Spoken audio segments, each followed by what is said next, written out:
രാത്രി ആകുമ്പോഴത്തേക്കും മിക്ക ദിവസങ്ങളിലും രാത്രി പുറത്തുനിന്ന് ഭക്ഷണം മേടിക്കണമെന്നും പറഞ്ഞ് കിടന്ന് ബഹളം. അതായത് ഷവായി അല്ലെങ്കിൽ അൽഫാം അല്ലെങ്കിൽ ചിക്കൻ ഫ്രൈ, പൊറോട്ട എന്തെങ്കിലും വേണമെന്നും പറഞ്ഞ് ഇവിടെ രണ്ടുപേരും കിടന്ന് നിർബന്ധം. അങ്ങനെ വാങ്ങിച്ചാണ്. അങ്ങനെ ഷവായി വാങ്ങിച്ച് നല്ല മണവും ഉണ്ടായിരുന്നു. തുറന്നപ്പം തന്നെ നല്ല ഇതായിരുന്നു. അങ്ങനെ ഞാൻ രണ്ടുപേർക്കും കൂടെ 2 പാത്രത്തിലാക്കി കഴിക്കാനായിട്ട് എടുത്തു വെച്ച് രണ്ടുപേരും അങ്ങനെ കഴിക്കുകയാണ്. അമ്മാമ്മയും അച്ചാച്ചനും അവിടെ സീരിയൽ പഠിത്തം നടക്കുകയാണ്.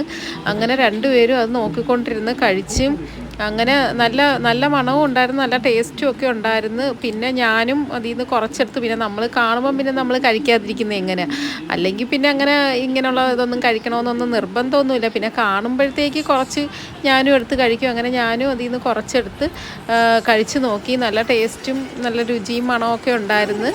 അങ്ങനെ ഞങ്ങളെല്ലാവരും പെട്ടെന്ന് തന്നെ ഷവായി ഒക്കെ കഴിച്ച് ഞങ്ങൾ കിടന്നുറങ്ങി.